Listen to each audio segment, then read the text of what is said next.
Welcome into the Monday Mirror edition of Main Street Sports Today, presented by the Tennessee Orthopedic Alliance of Columbia. I'm Maurice Patton. That's Wade Neely. After spending the last few days at Murphy Center, we are coming to you from our homes here on this Monday afternoon. We'll be here with you for the next couple of hours, talking local, regional, and national sports topics, and excited to do so. Wade, things a little calmer today? Well, yeah, things are calm, but it's the calm before the storm. You know, we've reached kind of the first wave of not so mad March, but still fun nonetheless. But yeah, just the calm before the storm here before we really get cranked up. And no doubt, it's been a great weekend. I mean, if you are a sports fan and you weren't happy with this weekend, then I can't do nothing for you. It was crazy. There was everything going on. I watched a little spring training baseball yesterday, watched a little men's and women's basketball, watched a little hockey, and that was just yesterday. It was crazy. It was fun. So, looking forward to talking about all of it again here over the next couple of hours. Hoping to talk some Nashville Soccer Club in the second hour. Still efforting to get someone to talk about that with, but NSC is on a roll, Wade. Yeah, sent them boys packing, right? We talked about the new kind of upstart NSC squad and what they were capable of doing on the offensive end. And at least for this weekend, defended home soil and defended it very nicely, sending the boys packed back up to Montreal with their tail between their legs. There we go. That's just the way we like to send them out of Nashville. Absolutely. We will be talking more with Ben Wright of 615 Soccer about that in the second hour. In the next segment, we will be joined by Joe REXRODE of The Athletic, talking a little NCAA tournament action. And again, plenty to talk about. Tennessee moves on, Vanderbilt gets shut down, and plenty of stuff in between. SEC kind of walking around like a peacock these days. But we'll get into all of that with Joe again here in the next segment. Also going to talk a little there have been a flurry of coaching changes in college basketball, and I don't know if it's more or if it just feels like more here in the last few days once the season got over with. But like I said, a flurry of coaching changes. We will touch on some of that here. It's portal season, so everybody's trying to get ahead of the curve, right? Portal opening up this weekend, and everything's off to the races, it seems like. John Calipari was none too pleased to learn that the portal opens today. He almost sounded like Nick Saban, Wade. He was kind of upset that they're still playing with the portal opening up today. So it's the timing of all of that, I'm sure, has had quite the impact as far as getting folks gone and getting folks in and that kind of thing. So yeah, the timetable has moved up a little bit as far as that goes. But yeah, a lot of coaching changes both on the men's and on the women's side, actually. Also, as we mentioned, we were over at Murphy Center Wednesday, Thursday, Friday. Saturday, they crowned some boys basketball state champions. We'll talk a little bit about that as well. Little football news here locally and abroad, and some baseball as well. So again, plenty to get into here over the next couple of hours, and we are going to try to get into all of it. So let's go ahead and get rolling, Wade, with yesterday's results. I'm sorry, this weekend's results and today's schedule on the rundown. This is the rundown. Dive in, folks, but before we get into it, we want to remind you that each and every single Monday, our rundown is brought to you by our friends at Zion Christian Academy. ZCA offers a faith-based, Christ-centered education in Murray County, so give them a call today. That number is 931-388-5831, or you can visit them online at zioneagles.org and schedule an appointment today. Once again, Zion Christian Academy, prepared for college and equipped for purpose. Boys basketball action from Friday. These would be state semifinal games. In Class 4A, Hillsborough picked up a 63-48 win over Bradley Central, advancing into the Saturday championship game. More on that to come. Also, Loretto in Class 2A picked up a 59-47 win over Tyner out of Chattanooga, advancing into, again, the Class 2A state finals. We will get you caught up on that here in just a second. Friday high school baseball action. Battle Creek with a 10-3 win over Richland. It was Blackman blanking Sullivan East 2-0. Spring Hill with an 8-6 win over Cascade. Centennial defeated Columbia Central 11-5. Coffee County edged Murfreesboro Central 8-7. Zion Christian with a 19-8 win over Collinwood. It was Columbia Academy 18, Lewis County 3. East Hickman outlasted Santa Fe 10-9. Brentwood with a 12-1 win over Father Ryan. It was Liberty Creek 5, Gordonsville 3. Hendersonville with an 11-1 win over Creekwood. Riverdale edged Mount Juliet 4-3. Christ Presbyterian Academy with an 8-5 win over Page. Friendship Christian by 1 over Providence Christian 5-4. Mount Juliet Christian defeated Red Boiling Springs 9-6. Rossview all over Springfield 13-0. Middle Tennessee Christian 5, Siegel 3. South Warren out of Kentucky with a 12-5 win over White House. It was Stewart's Creek 5, Dixon County 3. Watertown with a 2-1 win over Gordonsville. Westmoreland defeated Portland 10-3, and it was Wilson Central 11, Dixon County 0. Softball scores that came in from Friday. Blackman defeated Centennial 19-0. Lincoln County took care of Columbia 4-0. It was Community with a 14-4 win versus Eagleville, and Culleoka dispatched Spring Hill 5-1. Franklin Road Academy topping Middle Tennessee Christian 7-1. Friendship Christian on top of Westmoreland 6-2. It was Columbia Academy 10, Grace Christian Franklin 0. Laverne taking care of Antioch 12-0. Milan picks up a 2-1 win versus Richland. It was Mount Pleasant 15, Santa Fe 0. Murfreesboro Central Magnet with a 12-2 win versus Shelbyville. Gordonsville topping Riverdale 17-2. Rockville with a 1-0 win versus South Pittsburgh. Men's soccer scores coming in from Friday afternoon. It was Rockville with a 2-1 win versus Blackman. Cookville takes care of Laverne 1-0. It was Murfreesboro Central Magnet on top of Cott County 4-2. Oakland was a 2-1 winner versus Riverdale. Providence Christian with a 1-0 victory versus Oneida. Westminster out of Georgia defeats Siegel 2-1. Gallatin takes care of White House 7-2. And it was Smyrna pitching a clean sheet versus Wilson Central. 1-0 was your final there. Men's college basketball Friday scores. It was Iowa State topping Lipscomb 82-55. And it was St. Mary's defeating Vanderbilt 59-56. Women's college basketball from Friday, it was Oregon defeating Vanderbilt 77-73, and Tennessee takes care of South Florida 101-76. Friday night, unkind to the Memphis Grizzlies as they fell to the Los Angeles Clippers 128-108. Saturday, high school basketball. Hillsboro making its first state championship game appearance since 1956. Cashes in with a 57-42 win over Oak Ridge, obviously winning their first state championship. Also the first state championship in the largest category, largest classification in the state of Tennessee for Metro Nashville since 1981. So historical achievement for Hillsboro winning the Class 4A state championship. We've got coverage of that at mainstreetpreps.com. Also, Loretto completes an unbeaten season. First time since 2007, I believe.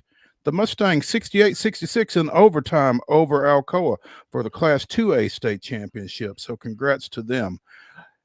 High school baseball from Saturday. Beach with a 9-5 win over Blackman. It was Christ Presbyterian Academy with a 9-7 win over Clarksville Academy. Rockvale 12, Creekwood 2, Creekwood 4, Providence Christian 2. Davidson Academy with a 7-3 win over Dixon County. Watertown also defeated Dixon County 7-1. Blackman with an 8-6 win over Friendship Christian. It was Ainsworth 9, Gallatin 4. Ravenwood with a 10-7 win over Grace Christian of Franklin. Harpeth picked up a pair of victories, 9-3 over Santa Fe and 11-0 over Santa Fe. I guess that was a doubleheader. Rossview with a 14-1 win over Henry County. It was Siegel 13, Middle Tennessee Christian 1. Murfreesboro Central with a 12-6 win over Spring Hill. Riverdale, goodness, pitchers duel. The Warriors 20, Upperman 10. I guess all of the Bs, though, were in Murfreesboro. So anyway, Shelbyville with a 13-3 win over Smyrna. It was Smyrna coming back for a 5-2 win over Warren County. Hendersonville also defeated Upperman 10-6. Watertown defeated Dixon County 7-1. And Columbia Academy with a 15-1 win over Zion Christian. Let me give you some softball scores from Saturday, and we kick things off with Henry County defeating Stewart's Creek 8-1. Stewart's Creek played another game versus McNary Central, and 0-0 is a listed score there, but also a third game listed for Stewart's Creek shows them defeating McNary Central 7-6. So busy weekend for Stewart's Creek, no matter how you slice it or dice it. Milan defeats Richland 15-0. It was Oakland 8, Davidson Academy 0. Other scores: Rockvale topping Ray County 10-0. It was Stewart's Creek with an 11-0 win versus Rossview. Stewart's Creek with a 2-0 win versus South Gibson. And just when you thought they were done, Stewart's Creek picks up a 7-6 win versus Graves County, Kentucky. Busy weekend again for Stewart's Creek. Other soccer scores from the weekend on Saturday: Murfreesboro Central Magnet defeating Scottsboro, Alabama. 2-0 was your final there. Westview with a 5-2 win versus Providence Christian. Siegel with a 3-1 win versus McGill Tulane. That is out of Alabama. Again, 3-1 was your final score there. Had some flag football played this weekend. It was Beach defeating Gallatin 12-6. Gallatin with a 26-0 victory, however, versus Westmoreland. Hendersonville edging by White House 14-12. Liberty Creek all over Portland 39-0. It was Hendersonville 13, Liberty Creek 7. White House picking up a 26-19 win versus Portland. Station Camp 25, Westmoreland 0. And Beach takes care of Station Camp in a busy flag football weekend 20-6. Hey, Wade. Yes, sir. I think that was the inaugural weekend, actually, of girls flag football in Sumner County. So congratulations to those programs for getting on the field and getting things started up. Another batch of girls flag football programs getting going up in Sumner County this weekend. Absolutely. Good results, and good to see them getting out and getting things underway. Continuing the rundown, Midwest Regional action. Tennessee did defeat UCLA 67-58 late night on Saturday. The Preds turned back the Maple Leafs 5-2 on Lower Broadway in a hockey showdown there. We talked about it earlier. NSC defeating CF Montreal 3-0 in South Nashville. Sunday in men's soccer action, it was Wren out of South Carolina defeating Murfreesboro Central Magnet. Low-scoring affair, 1-0 was your final there. WBIT action, Belmont just slips by Northern Arizona, 81-80, and Lady Vols knock off Ohio State, 82-67 in the Birmingham 3 regional. Not all good for the Preds, though. They do fall yesterday to the Blues, 4-1. Baseball action today. This was an 11:30 start down on the Gulf Coast as Chilton County of Alabama matched up with unbeaten Columbia Academy. Again, this was an 11:30 first pitch, so that one, if it's not over, it's pretty close, but no score to report as of this moment. If we come up with one, we'll let y'all know. Later today, 4 o'clock start for Glencliff at Lawson. At 4:30, Ezel Harding travels to Mount Juliet Christian. Laverne is at Providence Christian at 5. Also at 5, Hume Fogg is at Westmoreland. York Institute hosts Watertown. Springfield goes to Joe Burns. Oh, already. Summertown is at Loretto. Culleoka goes to Cornersville at 6. Also at 6, Fayetteville is at Eagleville. Lawrence County is at Giles County. Any coverage of that one, Wade? Not tonight on PCL. Okay. We're getting ready for our game of the week coverage later in the week. But to your point, yeah, district is rolling, baby. No doubt. Richland is at Hampshire at 6. This says Glencliff is at Lawson at 6. I wonder if that's a doubleheader or if we've got 2 different times there.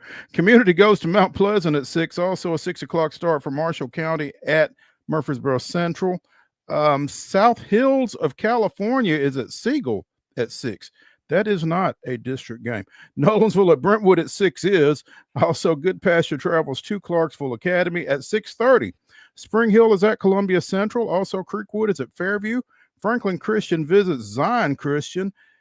Gallatin takes on Whitney Young out of Illinois. Also at 6:30, Ravenwood is at Independence. Clarksville goes to Kirkwood. Battle Creek is at Lewis County. Battleground Academy goes to Middle Tennessee Christian. Greenbrier is at Portland, and Page is at Summit. At 7, we've got Station Camp going to White House. Also, Watertown is at York Institute. Henry County goes to Dixon County, and no time listed for Centennial at Franklin. in the Mo Patton Bowl. Should be a fun one no matter what time you get out there. Softball action gets underway, not at 7, but at 5 o'clock this evening as Gallatin will travel to Portland. Battle Creek is at Summit. 5:30 showdown between Camden Central at Creekwood, also Lawrence County at Franklin County. 6 p.m. start time for Smyrna at Laverne. Zion Christian is on the road at Loretto. Friendship Christian is at Ezel Harding at 6 p.m. Also at 6, Eagleville is at Summertown. And at 6:30 this evening, it'll be Culleoka at Santa Fe. Men's soccer action tonight. Culleoka is on the road at Lawrence County. That game gets underway at 5 o'clock. At 6 p.m., Nashville Christian will be at Lawson. At 7 o'clock, Under the Lights, Fairview and Giles County will make up a game that was supposed to be the season opener, but they will play at 7 o'clock tonight down in P-Town after rain got them that first go-around. White House will be at Portland tonight at 7 p.m., and in the blink of an eye, ladies and gentlemen, that brings us to the end of our schedule on this Monday, and that concludes your Monday Rundown.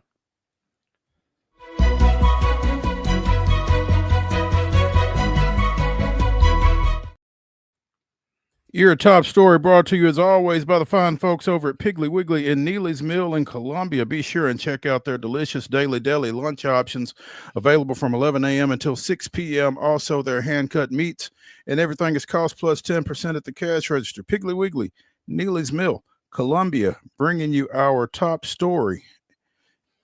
And, you know, it's wild the number of people that will hear this name and think about kitchen appliances. George Foreman died Friday at the age of 76. Before his international renowned Foreman grill that made millions, if not billions of dollars.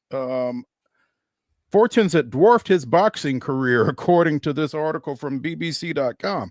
But before that, Olympic gold medalist in 1968 at the age of 19, won the world heavyweight title twice, 21 years apart. 76 career victories, 68 by knockout before he retired in 1997. Again, the big Texan from Houston, Marshall. You know who else is from Marshall, Texas? Former Tennessee State coach Rod Reed. Oh, now we're talking. Yeah. So dropped out of school, turned to street robberies before eventually finding his outlet in the ring. Thank goodness. Thank goodness he found that, because, I mean, he was back during that stretch in the 70s when he and Joe Frazier and obviously Muhammad Ali were all just dominating the boxing scene. It was something to see, man. And don't know that he necessarily got his just due across his career. But again, winning his second world heavyweight title at the age of 45, and then the grill, the lean mean grilling machine, and 12 children, 5 sons, all named George. He was something else. He was a character, but certainly got it done in the ring, obviously. Again, in 1994, at the age of 45, knocked out previously undefeated Michael Moorer to regain his heavyweight title. So has passed away at the age of 76.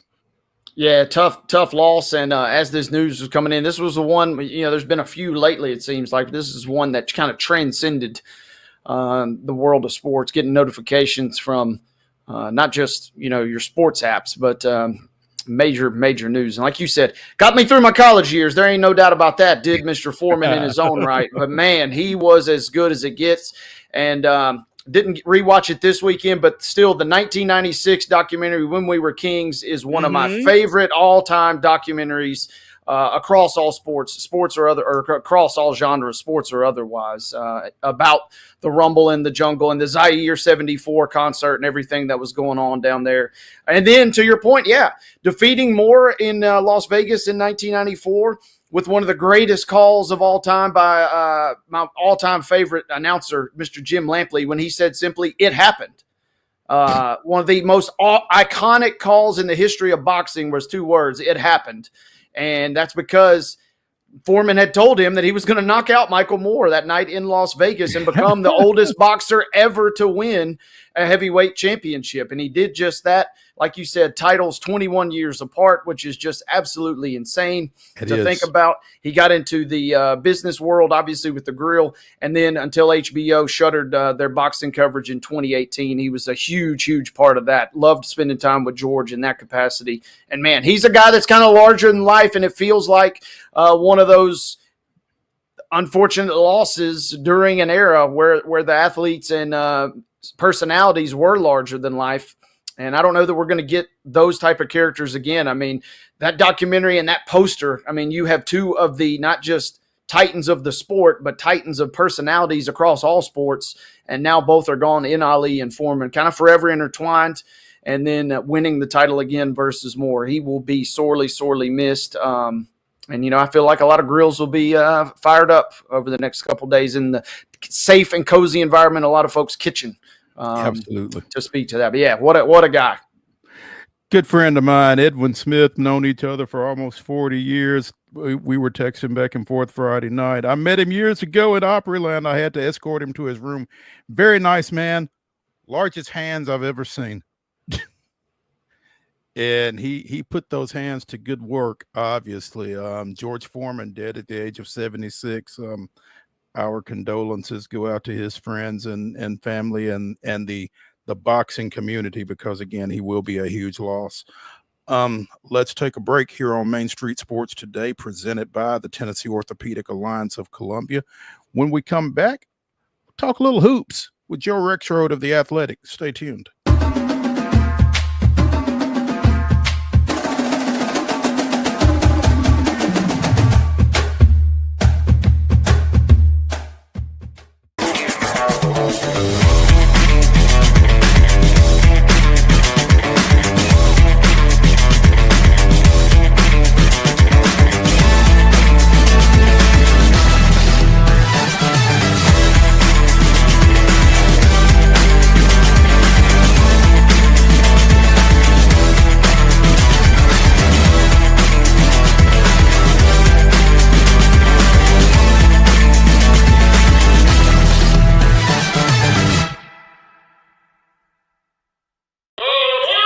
Step into the Lionel retail store at Opry Mills, Nashville, and you'll be captivated by all the magic of the 123-year history of Lionel trains. Whether you're already a train enthusiast or just getting started, Lionel will energize your love for trains. NASCAR fan? Come check out your local Lionel station to learn all there is to know about model trains and die-cast NASCAR collectibles. Visit nashville.lionel.com or call 615-455-9399. Custom Stone Handler supplies over 600 distributors and suppliers with quality stone products. Along with River Stone, we produce and distribute over 100 building, landscape, and other bulk products. Our goal is to provide quality products, service, and partnerships to ensure our customers' success. We firmly believe that the measure of any person or company is how they treat other people and customers. Give them a call at 931-490-4990 or visit CustomStonehandlers.com.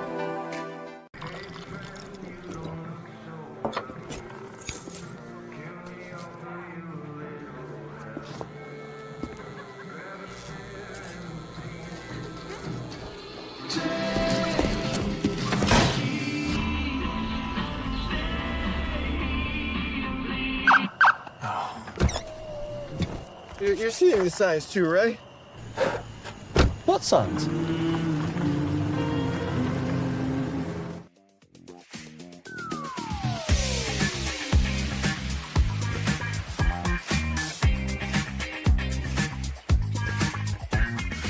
Monday Mirror continues here on Main Street Sports Today, presented by the Tennessee Orthopedic Alliance of Columbia. I'm Maurice Patton. That's Wade Neely. There are those that would have you believe that maybe March Madness hasn't been quite as mad as we've been used to, with nobody under a 10 seed getting out of the opening weekend of the NCAA men's basketball tournament. But I don't know. I think it's still been pretty exciting, been some pretty good ball. Wade, any preliminary thoughts along those lines? Well, I mean, yeah, it's fair. Two things can be true at once, as I love to remind folks. We could be devoid of, the big Cinderella runs. We're talking here today about this, spunky upstart 10 seed Arkansas is your coached by John Calipari is your Cinderella of the tournament. So that kind of puts everything into context. But yes, the games were entertaining. I don't care who's playing. It could be, San Francisco versus UTEP. And if you give me a 9-10 tip-off on Saturday or Sunday night and open around to the tournament, we're all going to tune in, right? So, the household names have proceeded to take care of business. We could, spend a whole show debating maybe why that is. But the fact is, I'm always a huge believer. You want a few Cinderellas, but you don't want your Cinderellas getting too far. You don't want nobody crashing the party too late and getting blown out in the Sweet 16, the Elite Eight. So as bad as it kind of was in terms of, the double-digit seeds not advancing very far, I just think we're going to be in store. We already had some dandies on Saturday and Sunday, and I think we're going to be in store for some electric games coming up this weekend. There are those that would tell you at least 112 seed should have moved on. Go. Yeah, with Maryland knocking off Colorado State on what a number of people would tell you was a traveling call. I understand. The people in Fort Collins got a right to be angry. There ain't no doubt about that. I don't know how often that gets called, if ever, right? How often do we really see that one get called? But we did get a buzzer beater out of it. I would take, again, I got some friends that have CSU allegiances, but with all due respect to them, give me the buzzer beater. I don't care if he took an extra step or not, right? It kind of reopened some old wounds for some Vanderbilt fans. I can tell you that. Going back to that 2007 Sweet 16 matchup with Georgetown, there are people who have in their bio Jeff Green walked, and I have a tough time disagreeing with them, to be honest. But this one might not have been quite as egregious as that one. And to your point, it did give you a buzzer beater there for Maryland in a 72-71 win over Colorado State in a 4-12 matchup in the second round. So one of the more exciting games probably of the weekend. No doubt. As Kendrick Perkins, Black Baby Jokic, we ain't going to call a travel on my guy Queen, right? He's so much fun to watch. And what was crazy, Mo, was when they showed the graphic, they showed it during the Duke game, and they obviously brought it back, is the fact that him and Cooper Flagg and McNeely from UConn all on the same team at Monteverdi. It's just like, how in the world did this team – well, they didn't lose a game is the answer. But how in the world did this team get assembled like that? But he is so fun to watch. There's a reason that Maryland has had this kind of sleeper buzz about a Final Four run before the brackets came out. And even though it took – they had to absolutely drive a knife in the heart of the Rams. They kept showing the poor Rams fan who's decked out in his headgear for a second straight game. And unfortunately, it led to sad Rams. But other than that, outside of the folks in the greater FOCO region, I think it was just a great play. And Maryland advanced. Maryland and Florida is going to be a dandy of a matchup, as will several of these other ones this week. Yeah, Florida definitely had their hands full with the two-time defending national champion UConn, and Coach Hurley was in mid-season form after the game. I can't wait to talk to Joe Sullivan about Hurley when we get him on Wednesday, because I know that he has thoughts regarding him anyway. But man, this guy's something else. Finally, the champ has been slayed, right? We just opened the segment talking about George Foreman and making title runs. And even though they lost, they gave Florida, who is by all accounts the hottest team, the sexiest pick for a lot of folks outside of Duke to maybe win the national championship. And the champs go toe-to-toe with them and give them, something to scratch their heads about for the greater part of that game. And they fall for the first time after just obliterating the field the last 2 years. They did cover, though, so that streak is 13-0 still during this crazy run are the Huskies in terms of covering the number. They were 13-0 straight up and against the spread, now just 13-1 straight up, obviously. But, yeah, what a game. And it proves a little bit that Florida can survive a little bit of a punch There is something to be said for when you get dumped into a tournament format like all these teams do, and you get so used to playing SEC ball, you get so used to playing Big Ten or Big East ball over and over again on a nightly basis. When you have 24 hours to get ready for a totally unique team, that's where the good teams can kind of come and rise to the top there. And Florida stood tall. That was a good win for them. You mentioned scrappy 10 seed Arkansas getting into the Sweet 16 with a 75-66 win over St. John's. Arkansas, one of 7 Southeastern Conference teams to make it into the Sweet 16 after putting 14 in the tournament. And I guess the jury is still out on whether or not the SEC is as good as advertised. But Arkansas certainly holding up their end of the bargain, beating the Big East tournament champion. No doubt. And tough weekend for the Big East. As you know, Creighton did a great job. UConn did a great job. St. John's obviously was the team that a lot of folks thought might have the best shot to make this deep run. But we're sitting here talking on Monday. All the Big East teams have now been dumped. And, man, it delivered everything that we wanted and then some. It was not the prettiest game, but you didn't tune in to watch a pretty basketball game. As the teams combined for just 4 total three-pointers, amongst 42 shots, 44 shots, something like that. I mean, it was an ugly, ugly game on the offensive end, but that's not why we were tuning in. We were tuned in for the grittiness of the two teams, and we were tuned in for the drama. And Cal and Patino kind of getting fiery with one another. And in the briefest post-game handshake that you've ever seen, they go their separate ways. So who knows if we'll ever get that matchup again between those two that have been kind of seemingly forever intertwined. But that was a great win for Arkansas. With Boogie Flan coming back, they suddenly seem like, yeah, why not? Why can't they make a little bit of a run? They're still not the team that Cal wants, and that's why you got the remarks you mentioned earlier about the transfer portal. He's not put this team together the way he wants, but he's doing the best he can. And for now, that's good enough to get them to yet another Sweet 16. Yeah, and his first in like 8 years or something, right? Like 2018, I think is his last Sweet 16. Isn't that something? But I guarantee you the folks over there calling the Hogs love to see it. One team that did not have a problem with a Southeastern Conference squad, 5 seed Michigan, trailed at one point, but wound up with a 12-point 91-79 win over 4 seed Texas A&M. Man, this game was, I mean, objectively, whether you're a Michigan fan or a Texas A&M fan, this was one of the best games of the weekend, even though the final score kind of didn't indicate it. Down 10 with 10 minutes to go, and Dusty May proves, man, this dude just got a little magic dust in those boots come March, right? And we saw it at Florida Atlantic, and it seemingly we're seeing it again.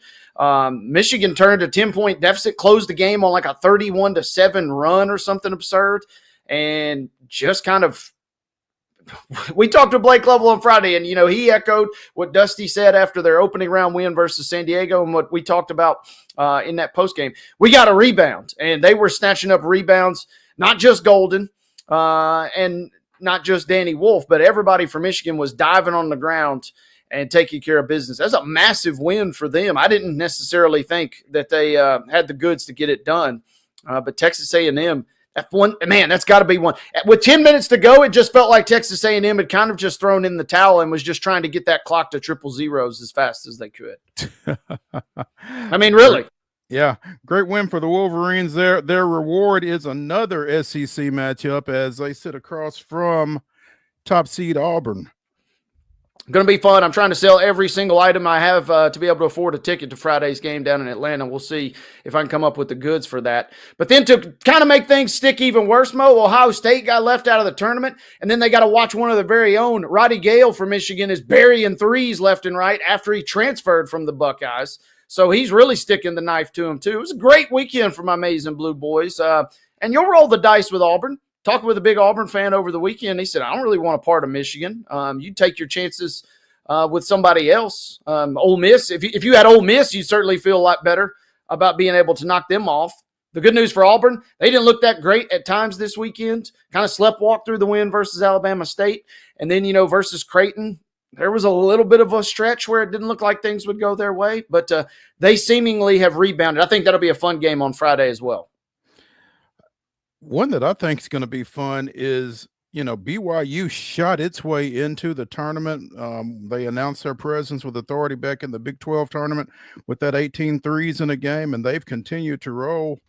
6 seed coming into the NCAAs, knock off number 3 seed Wisconsin 91-89 to move on to the Sweet 16. They will catch Alabama this weekend.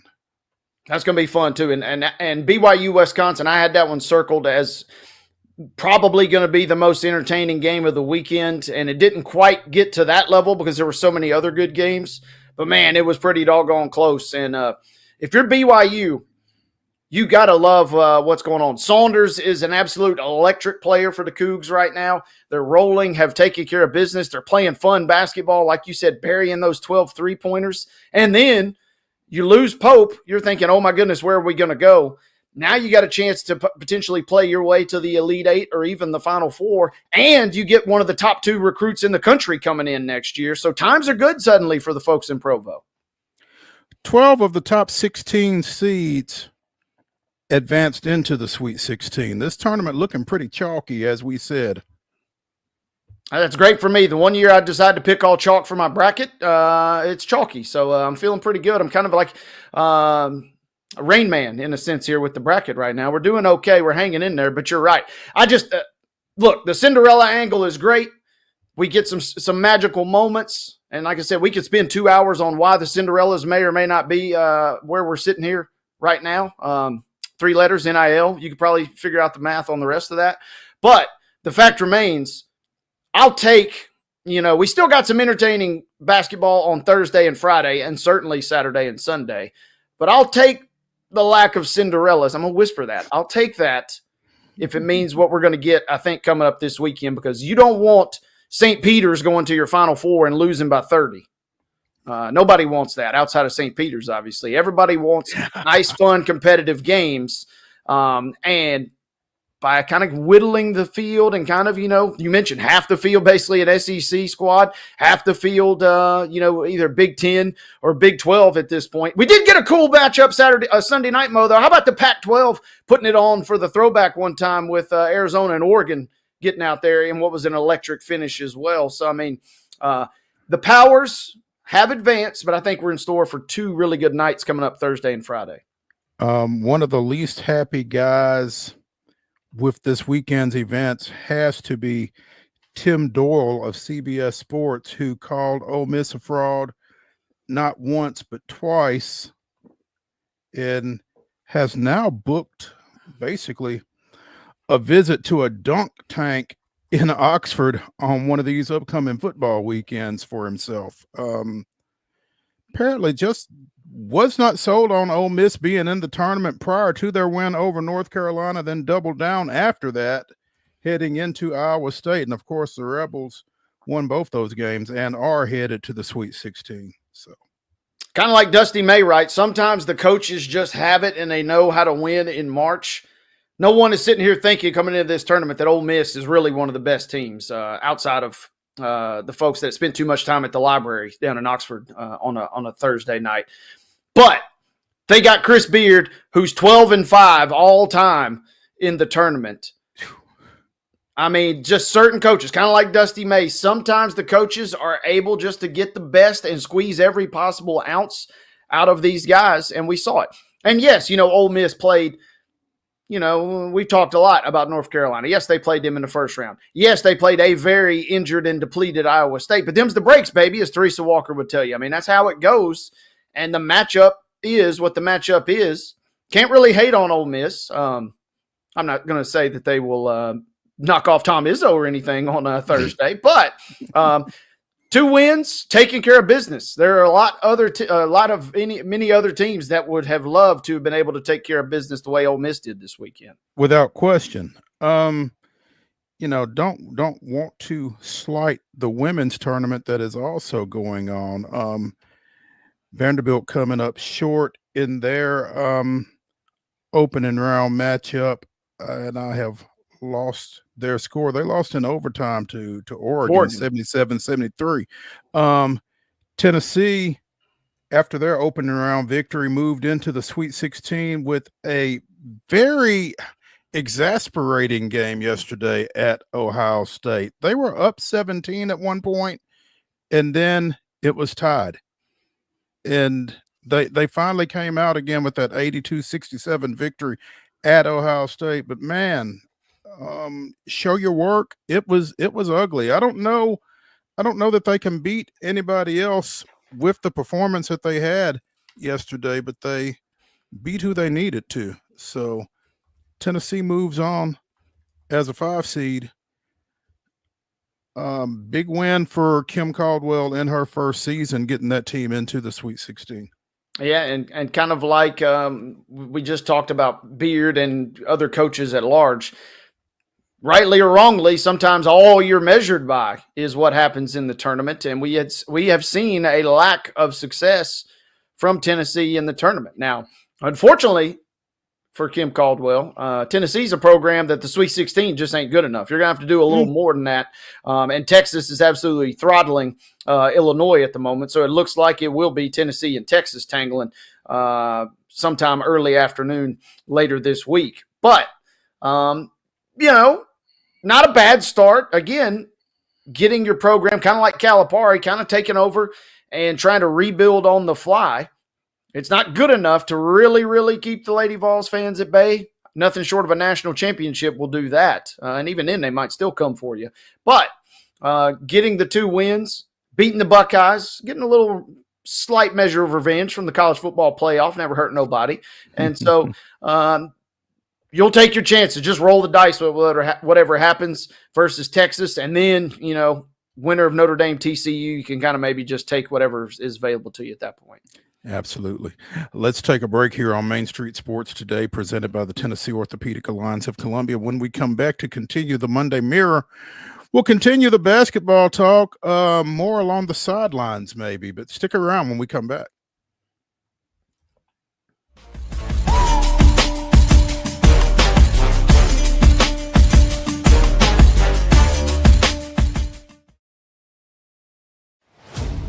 Only in Smashville are opponents welcomed with some good old-fashioned Southern hospitality. We'll give you a hand, cheer you on. Hey, we'll even leave a light on.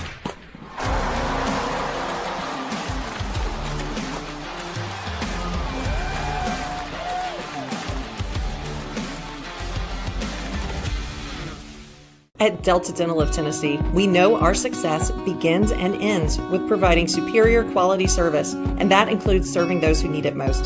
This year, we're celebrating 25 years of giving back to the community we call home. Delta Dental, along with our Smile 180 Foundation, supports Tennessee's dental colleges and oral health education, children's hospitals, free and reduced cost dental clinics, and other like-minded charities. Here's to the next 25 plus years of ensuring healthy smiles.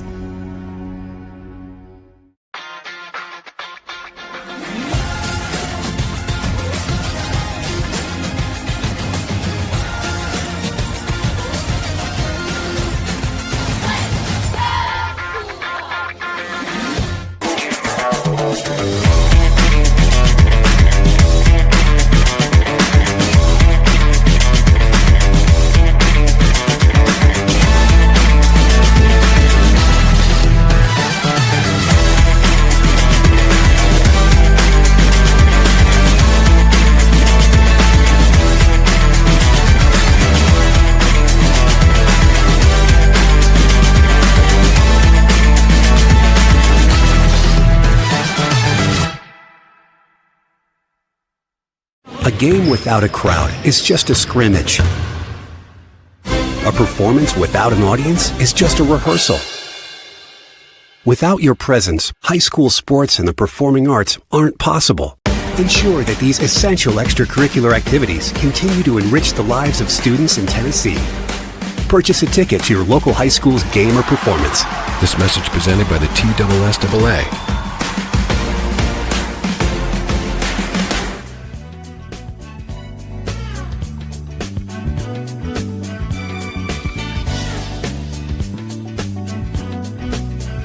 Monday Mirror continues here on Main Street Sports Today, presented by the Tennessee Orthopedic Alliance of Columbia. That's Wade Neely.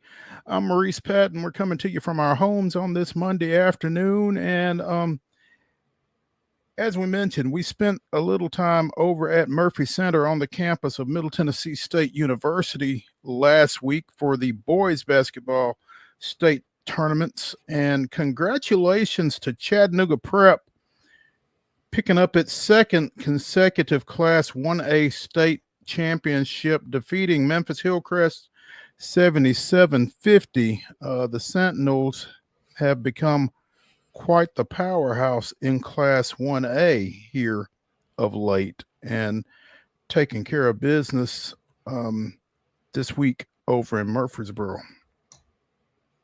Death, taxes, and chat prep, baby. I told you guys Friday that was going to be the script. And, Single A is a fun tournament, but that team in particular only won 2 in a row, but they were right there on the doorstep the year prior. It feels like they've been assimilating their resources, assimilating their troops for the last couple of seasons. And, yes, fantastic job.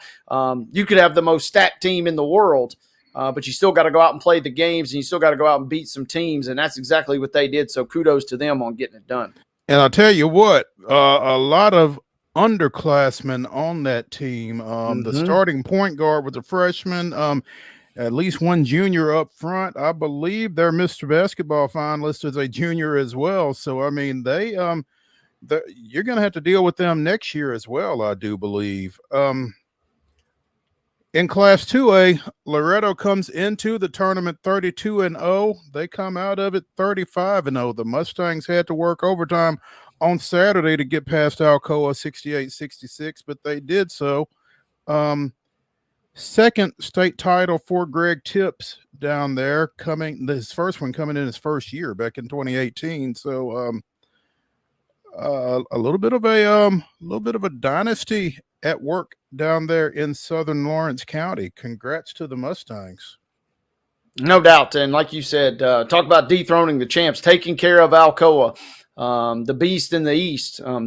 Didn't know, a lot of folks waking up saying, hey, wait a second, I thought they were just good at football. Well, all they had done is win 2 straight gold balls in basketball. So Loretto gets it done. Props to Coach Tips, too, because earlier this season he told us, he said, if a coach had this kind of talent that I've got and doesn't win the state title, they should be fired. So he can at least come back for next year, which is also good. He was coaching for his job, it sounded like, on Saturday. Yeah, heck of a game. Loretto is, trying to get this thing to the buzzer, and Alcoa makes a late run, and then in overtime has a chance to win it. They go for the 3. Shot is blocked. Time runs out. Loretto ends up winning the thing. Man, yes, first time in several seasons. They maybe had the goods to win it all in that COVID year in 2020, and it didn't obviously pan out, but it was a lot of fun to see that team who has been building, kind of like Chat Prep. They had kind of been building with some underclassmen the last several seasons. Doesn't help, obviously. You got a little mercenary action with Grayson Burleson coming in this offseason. A little gun for hire, never hurt nobody. But he added to what already was a fantastic base. And, man, that was very cool to see. That community eats, sleeps, and breathes Mustangs athletics, and we know they will be celebrated, and it was just deserved. You made a couple of points just now. One, I think that 2020 year really did kind of stick in a lot of folks' craw down there, because I feel like they did think they had every opportunity to win the whole thing that year for the second time in 3 years. Excuse me, and were unable to do so. I think that's kind of been a fire that's kind of been burning ever since then, basically. And Grayson Burleson, all he does is, as a senior at Loretto after his previous 4 years at Summertown, has become Lawrence County's all-time leading scorer. So that team felt like they had a chance to win the state tournament before he got there. So it as you talk about mercenaries, it just feels like that was the thing that kind of put them over the top right there. Again, 35-0, first time since the mid-2000s that a public school has pulled that off. So 2008 Union City. Sorry, folks, your run is over. You no longer are the answer to that trivia question. There we go.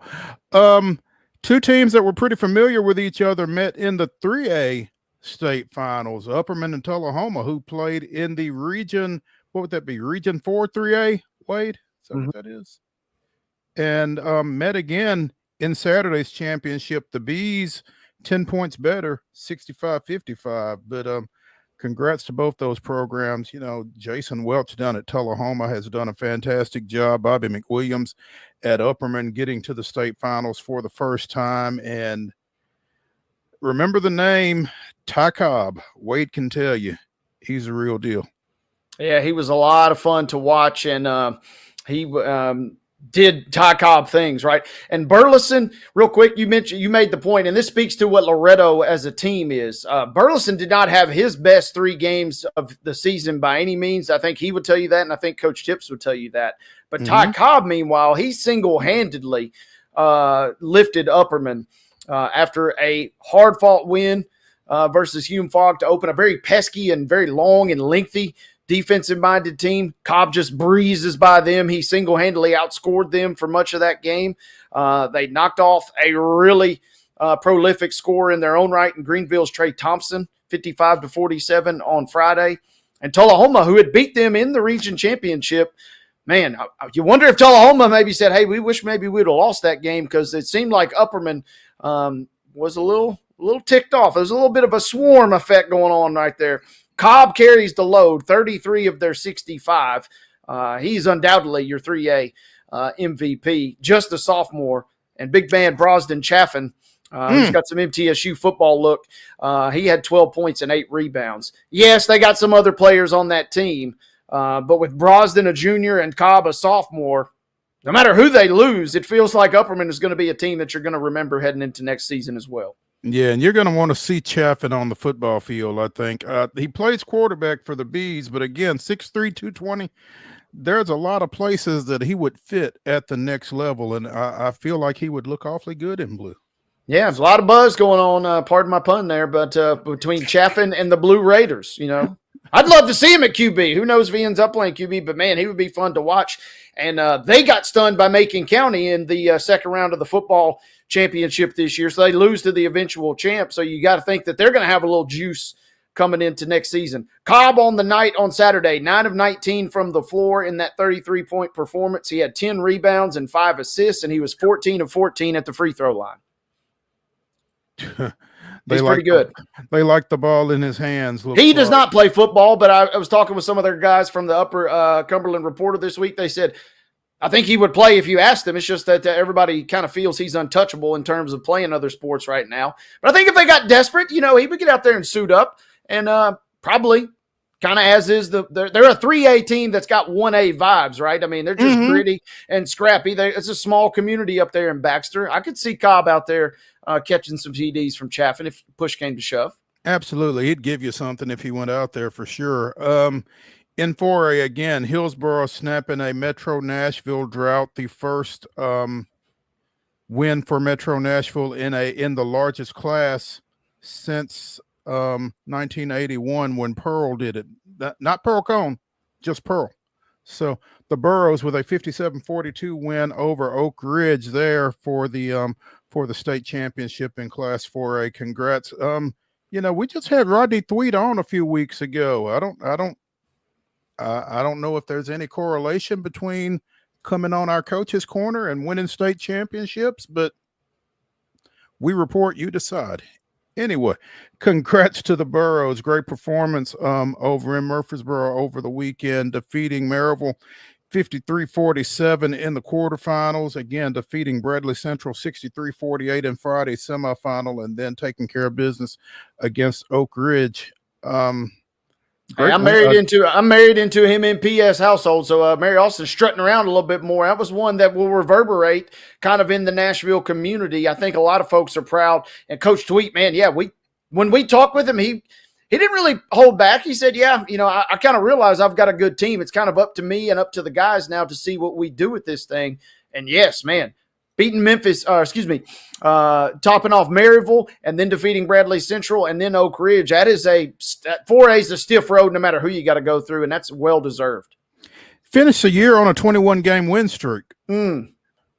So hats off to them. Again, there have been some coaching changes. We talked about Ryan Odom when we were talking about biggest upsets in the NCAA tournament because he was at UMBC when they defeated Virginia in a 16-1. He is now the coach at Virginia. My, how the tables turn, huh? Time is a flat circle, baby. Yeah. Matt McConaughey, where you at? Because you did not anticipate this, but kind of how it plays out, right? Speaking of Matt McConaughey, Rodney Terry is out at Texas. Sean Miller is in.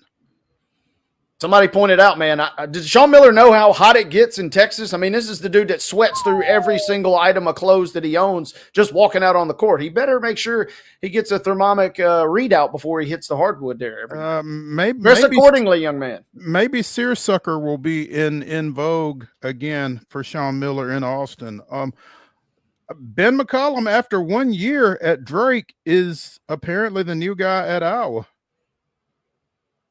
Yeah, and Drake, on one hand, they finally bust through. They finally get some tournament success that they'd been looking for. They lose to Vries, and then you're thinking, all right, well, back to the drawing board. Finally, then they snap that mold with the win, like I'm talking about this year, only to see Ben McCollum. I mean, kind of hard to really hate on the move, right? Just moving 2 hours down the road. But it's got to sting a little bit if you're Drake.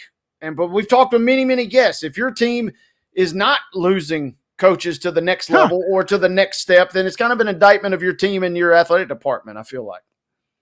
That's yeah. I mean, that's a fair assessment of it, I think. But I think you'd like to hang on to them for more than a year.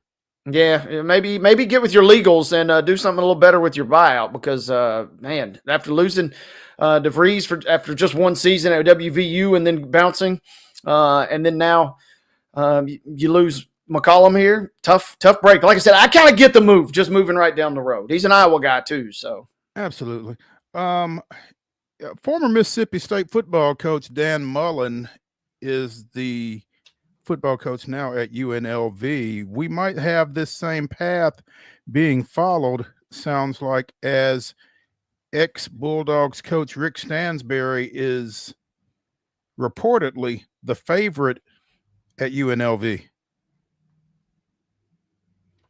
Wonder what he's been up to, right? Because the last time we mentioned him, he was part of that staff that Penny basically said, y'all got to go and get the heck out of Dodge today, right before the start of the season back in early September. So haven't heard much from Rick, but it sounds like he was maybe, moving in the shadows a little bit. Man, UNLV, it would be fun to see them kind of if they could somehow get back to national prominence, right?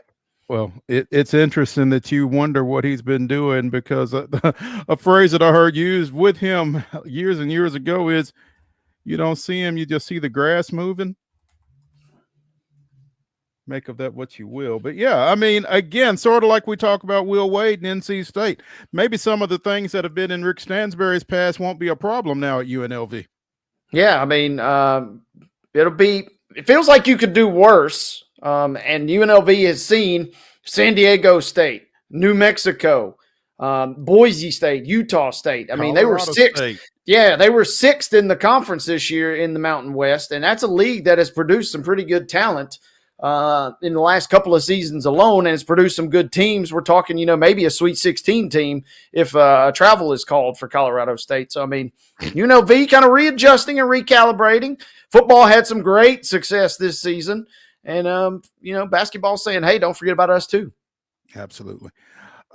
We talked to Winston Neal on our Coach's Corner segment last Thursday. Columbia State went out to Hutchinson, Kansas over the weekend, dropped a 3-point decision to Triton College out of Illinois in the opening round of the Junior College National Tournament. 58-55, the final there. Turned it over a couple of times in the last 10 seconds, trying to get off a shot to tie or win and unable to do so. So the Chargers finish up 27-5 on the year. Again, won the state championship, won the regular season and the tournament to make it out to Hutch, but came up just a little short in their opening round performance there. But great season for the Chargers and for Coach Neal. So congratulations to them.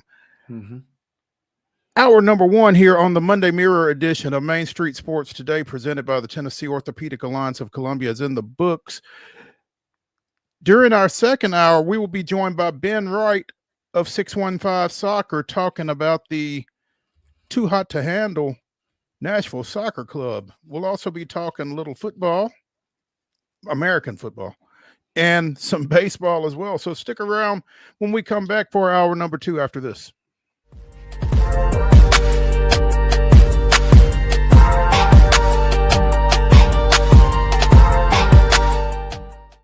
Hi, I'm Dr. Vilay Saisuka, CEO and founder of Premier Foot and Ankle Centers of Tennessee here in Murfreesboro.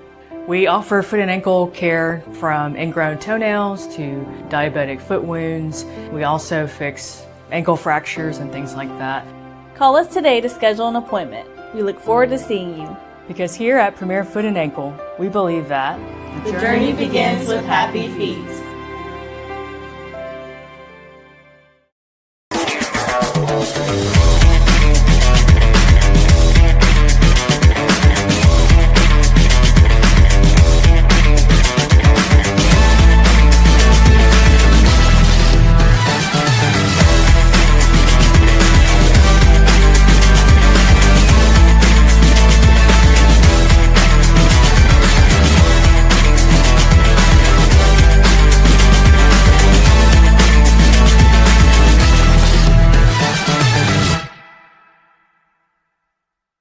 Jones & Lang Sporting Goods here in Columbia has been outfitting teams, officials, and anybody else from T-ball to college for 50 plus years. Be sure and check them out at 931-388-8060 or online at jonesandlang.com. Jones & Lang Sporting Goods, the look of a winner. Zion Christian Academy, zioneagles.org or 931-388-5731. You can schedule your appointment. Go tour their campus. It is beautiful over there, and you're definitely going to want to see it. Again, it's zioneagles.org. Give them a call, 931-388-5731, and schedule your tour today. Custom Stone Handler supplies over 600 distributors and suppliers with quality stone products. Along with River Stone, we produce and distribute over 100 building, landscape, and other bulk products. Our goal is to provide quality products, service, and partnerships to ensure our customers' success. We firmly believe that the measure of any person or company is how they treat other people and customers. Give them a call at 931-490-4990 or visit CustomStonehandlers.com. Piggly Wiggly, located in Neely's Mill Shopping Center, is Columbia's locally owned and operated Cost Plus 10 grocery store dedicated to serving the community with low prices and smiling faces. Piggly Wiggly offers fresh, hand-cut meats daily as well as daily hot plate lunches from their deli counter. You're certain to see smiling faces and a helping hand when you're here at Piggly Wiggly. Come by and check out our fresh produce, high-quality meats, and more. Down home, down the street, we'll see you at the Pig.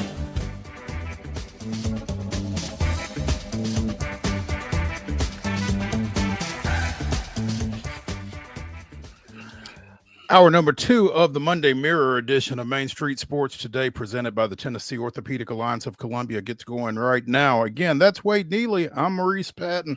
And you know what? Kudos to Mickey Allen, the Tennessee State athletics director, who a little over a week ago lost his football coach as Eddie George announced that he would be taking over the program at Bowling Green State University in the Mid-America Conference up in Ohio.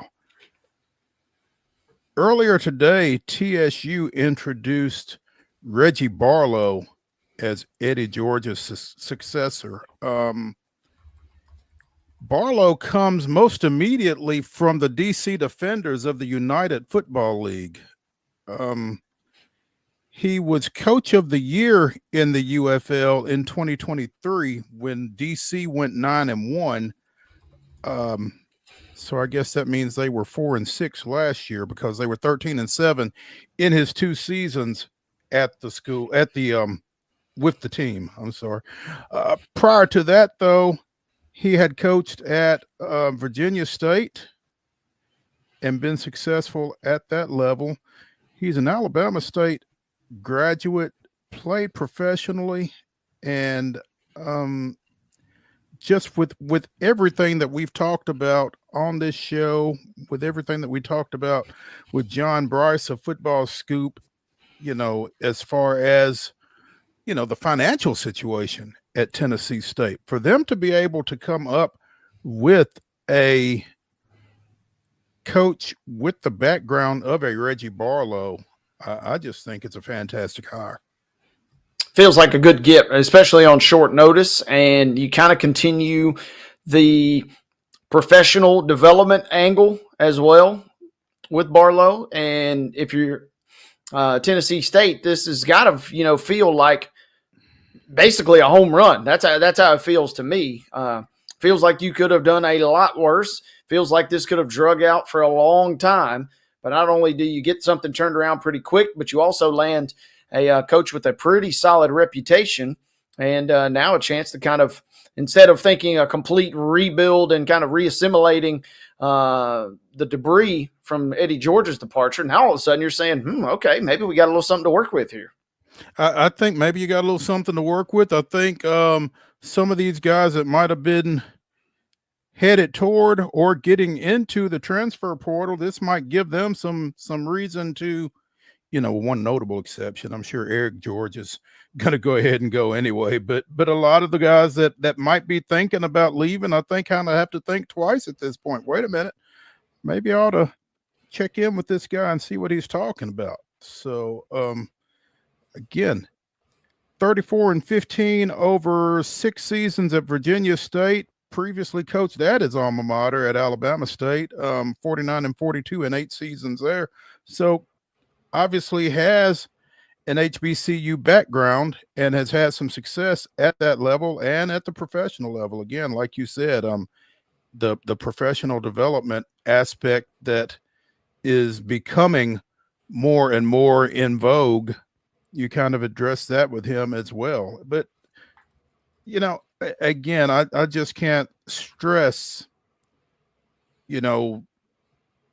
kudos to Mickey Allen for being able to hold this thing together and be able to go out and get somebody in the face of everything that's going on that campus, who is as accomplished as Reggie Barlow is in the coaching ranks. Absolutely. And obviously got some HBCU familiarity, both in terms of playing and developing young men there. So, I mean, it feels like this is a smash hit. A younger coach, too, just 52 years old. I mean, the only real drawback is how long is this guy potentially going to stick around? Because in theory, if he continues the success that they've had and considering his connection to the professional game, we could be revisiting this conversation. But for now, as we sit here today, this has got to be a smash hit. Big props to them. Very, very cool deal. Had the press conference this morning back over at Nissan. And, I mean, if you're TSU, you got to be excited about this news. I will tell you that kind of going under the radar in this whole deal is with the DC Defenders, Reggie Barlow's offensive coordinator was Shannon Harris. That's former Tennessee State quarterback, one-time Tennessee State assistant Shannon Harris. Shannon has been named interim coach of the DC Defenders with Reggie Barlow's departure, because first thing I thought when I heard about this is, wonder if Shannon's coming back as OC. And I wouldn't be surprised if that doesn't happen eventually, but for right now, Shannon's got a gig. He's the interim head coach of the Defenders. And so this is kind of a win-win situation for Tennessee State and everybody involved with, because they got a coach and one of their own is climbing the ladder and gets to add head coach to his tenure. Absolutely. His resume, excuse me. Yeah. And yeah, you're thinking, okay, maybe he comes with, but I mean, if nothing else, perhaps just setting the table for a year or two from now. TSU goes 10-2 this season, and Coach Barlow says, yeah, you know what? I kind of want to parlay this back into another gig at another level. Shannon Harris, come on down. I mean, you kind of are developing at least, in some shape, form, or fashion. This can't be a bad thing if you're TSU right now. No, not at all. And I think for TSU fans, it's always great when you can see one of your own ascending to bigger and better things like that. So congrats to Shannon as well. Now we're saying all this on March 24th. If they go 0-12, then revisit this conversation entirely. Let me put a small caveat on what I'm saying here. But as we sit here today, press conference won by a landslide, hire won by a landslide, and now getting to work. I love it. He says, at the very end of the press conference, do you like football? You like football? One question to ask you. So, saying the right things, getting people motivated, hopefully whipping the portal into shape, whether that's plucking people leaving or keeping people that want to leave. Feels like, again, they could have done a lot worse. It does. It really does.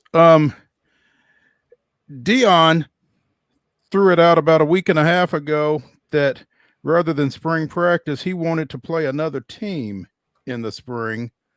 Fran Brown up at Syracuse said, bet. And so they are both in the process of trying to get permission for joint practices. Colorado and Syracuse are.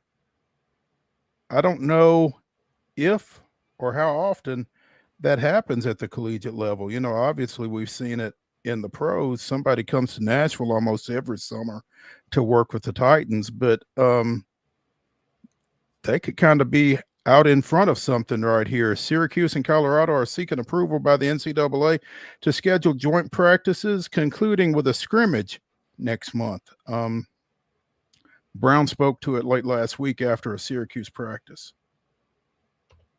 Seems cool. Seems cool on its surface level. Let me go ahead and say, if I am Syracuse, I want zero part of this. The last thing I want is my team and my kids being around a personality as charismatic as Deion Sanders. Let me just say that right now. You kidding me? No way in heck am I wanting any part of this. There is no benefit. And I'm certainly not taking them to Boulder, right? No, one day of TV ratings. Yeah, you got to Boulder and you ain't leaving. There ain't no doubt about that. And that's just on the scenery alone. We ain't even talk about the campus and lifestyle vibes. But no way in heck is it worth one day or 1 week or two of a news cycle for a team that, is already doing some decent things in Syracuse. There's no way I want a part of this. I get where you're going with it, but I don't want any part of that administratively. Or else you'll be looking for a brand new team, or some of your coaches and your players. It's kind of like when some of these international teams, usually from Cuba, come to the United States to play soccer. Mysteriously, 3 or 4 of them just go missing, and they're on the run. That's kind of what's going to happen here. I feel like with Syracuse, some of them kids just going to end up staying in Boulder. If you see Dion walking up to one of your guys, hey, let me holler at you for a minute. I want zero part of that.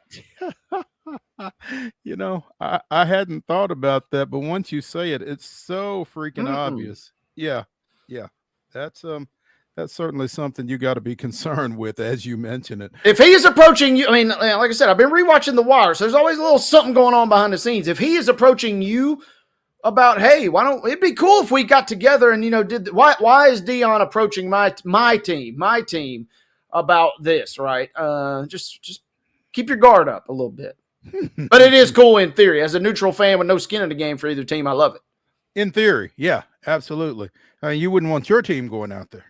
No, absolutely not. Former Maryland athletic director Damon Evans has been named to the same position at SMU.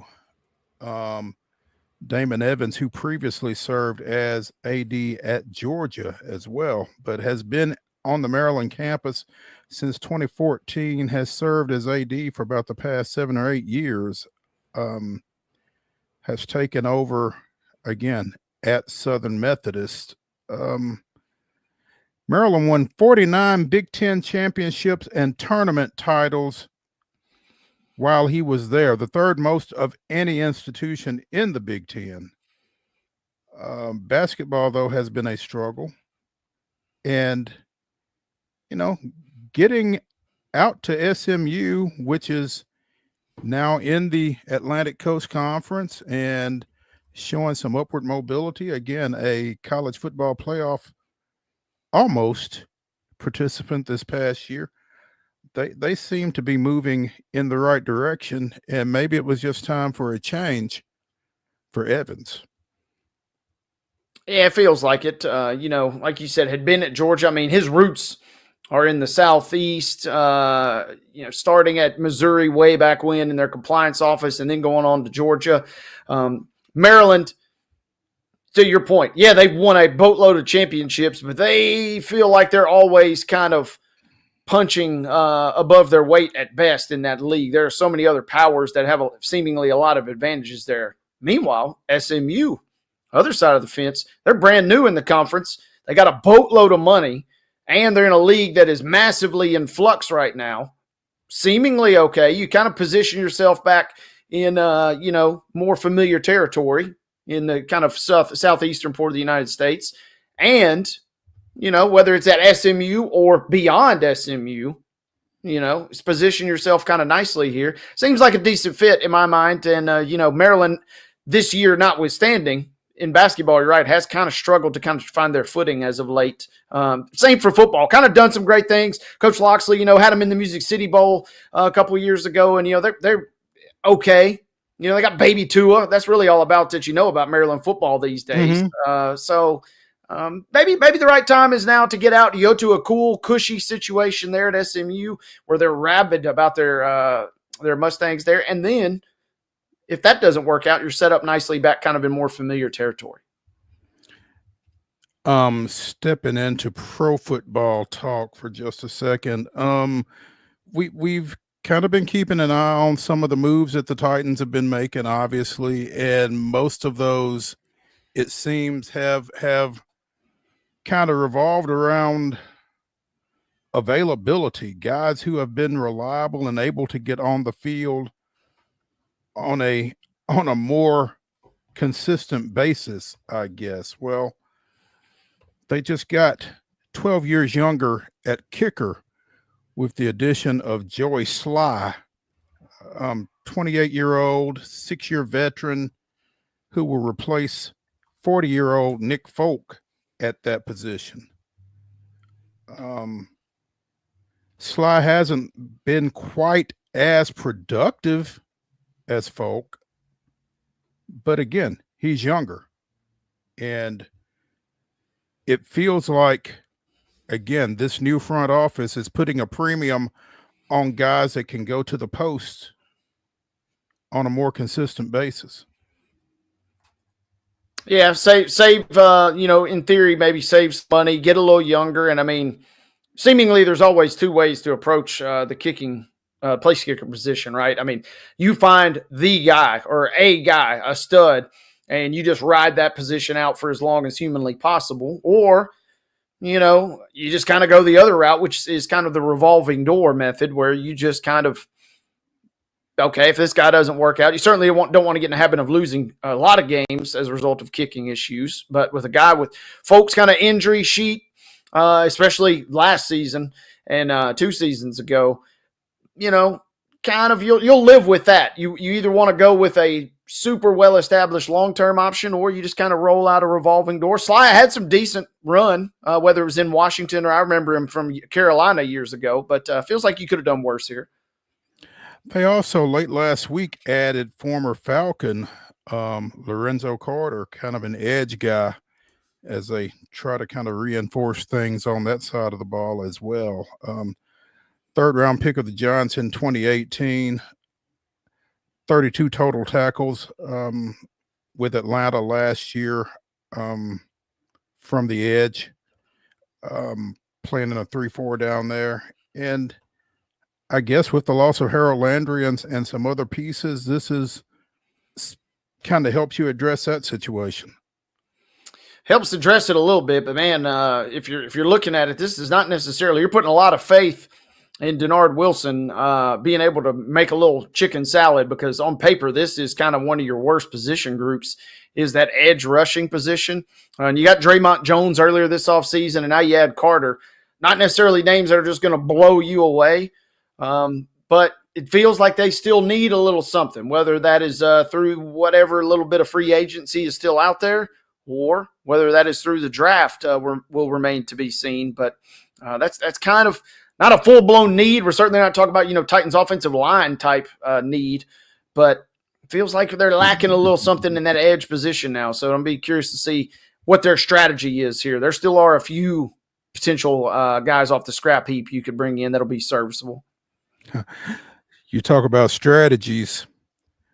What is the New York Giants strategy at quarterback after signing Jameis Winston to a 2-year, $8 million deal over the weekend?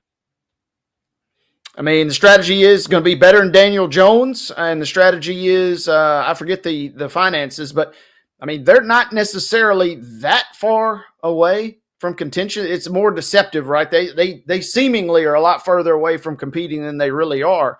And if you bring in Jameis, since having LASIK a couple years ago, and he says he can actually see, he's actually not been half bad. So I've kind of campaigned for Jameis for the last couple of seasons. Feels like they could have done worse.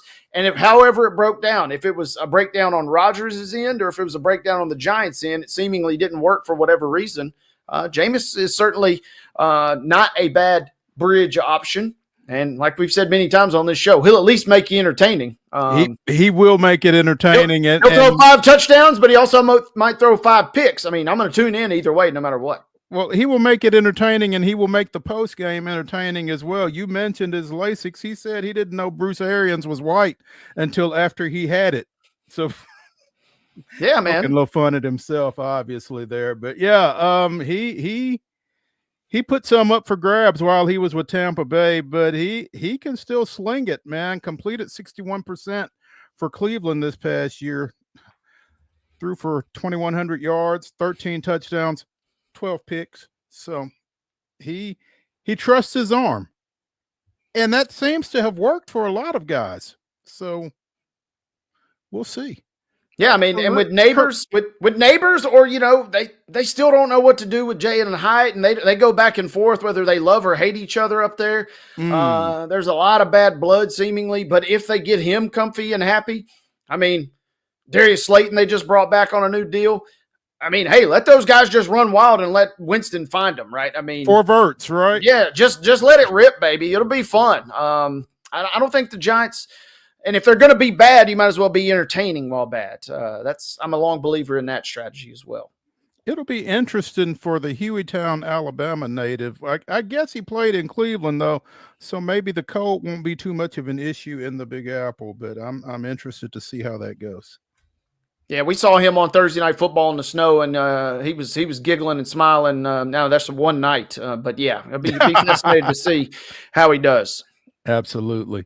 Let's take a break here on the Monday Mirror edition of Main Street Sports Today, presented by the Tennessee Orthopedic Alliance of Columbia. When we come back, we'll be joined by Ben Wright of 615soccer.com, talking a little Nashville Soccer Club.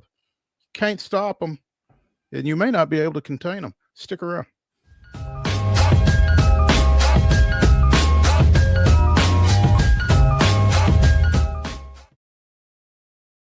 Hi, I'm Riley, a certified physician associate here at Premier Foot and Ankle Centers of Tennessee.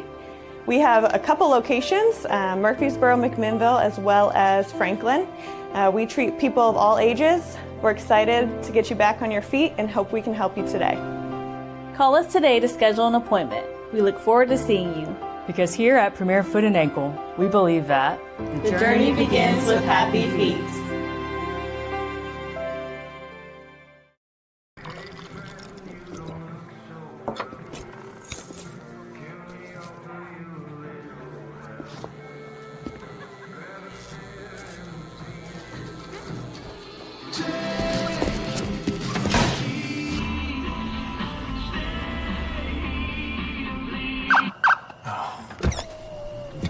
You're seeing the signs too, right?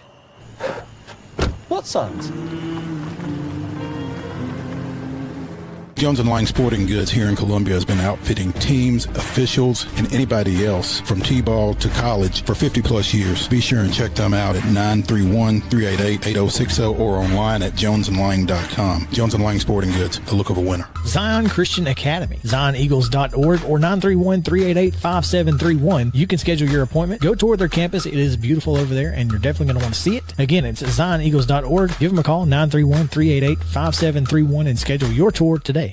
Piggly Wiggly, located in Neely's Mill Shopping Center, is Columbia's locally owned and operated Cost Plus 10 grocery store dedicated to serving the community with low prices and smiling faces.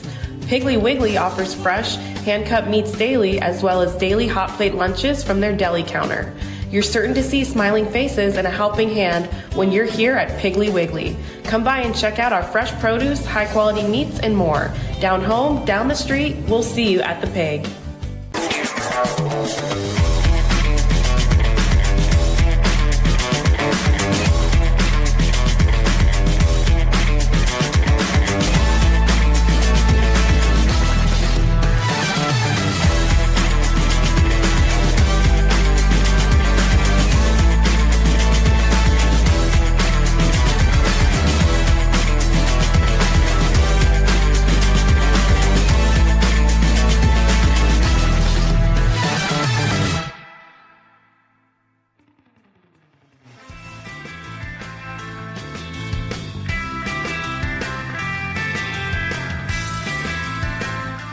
The Monday Mirror continues here on Main Street Sports Today, presented by the Tennessee Orthopedic Alliance of Columbia. I'm Maurice Patton.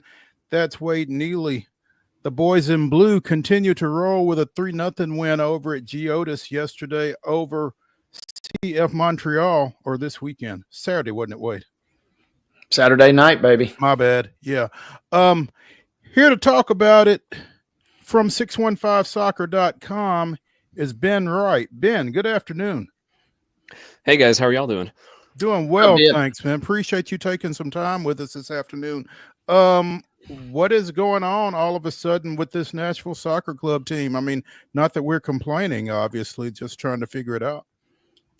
Yeah, I mean, I think it's really the BJ Callahan effect. They hired him last summer, and I think even last year he coached 11 games, and you could start to see some of the what he was trying to do with a team that really was not built for his style of play. And then this winter, they made a ton of changes.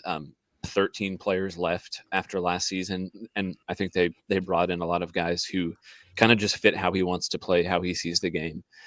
And you're seeing it impact the team, I think, quicker than anybody expected. I think people thought they would be better this year, but they've been legitimately good through the first 5 games. And I don't think people expected it to to catch on that quickly.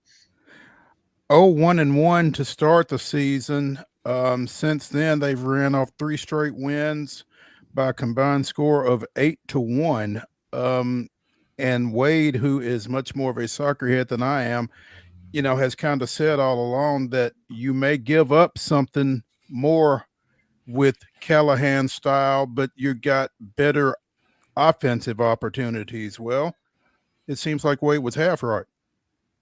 Yeah, I mean, I think that's pretty fair. And even the first 2 games, they drew 0-0 against the Revolution at home. And I think the Revs are just an awful team.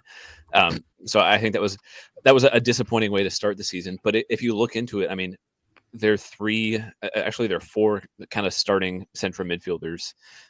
3 of them were hurt, and one of them was playing out on the right wing. They started a 19-year-old playing his first ever MLS match in midfield, and a guy that got out of the super draft. They drafted him as a defender, and he started the match in midfield. So both of those guys, I think, are good players and good pieces to have on the team, but they were down to like the 5th and 6th guys in the depth chart for those first 2 games in a pretty important area of the field. And I think now you're seeing, once they've been able to kind of get some of the first choice guys in and really kind of play how they want to, they look a lot better. And to your point about maybe giving up a little bit more at the back, I mean, they've kept clean sheets in 3 of the 5 games that they've played, and they've been one of the better defensive teams in MLS. And so I think I've been certainly surprised by that. I thought they would be better going forward and kind of do that at the expense of some defensive solidity. So far, that hasn't been the case. Yeah, that's kind of what's been that's kind of grabbed me is, I kind of had wrapped my brain around, okay, maybe going to be a little more shaky in the back, but I'll take it in terms of your firepower up top. But the defense seems to be playing very well. If we peel back the layers of the onion, is there anything in particular we can attribute that to at the moment, or should we just maybe reshape our opinion and, hey, maybe this is a solid defensive unit too, whether or not they commit more resources to the attack? Yeah, so I think a couple of things kind of on that point. First of all, this is the first time they've had Walker Zimmerman really healthy for a while. He played through a pretty nasty Achilles issue for pretty much the back half of 2023, and I think that's really when you started to see kind of their defense go downhill a little bit. I don't think it's a coincidence that they started struggling once he started struggling with injuries. He came back, had a couple issues in 2024.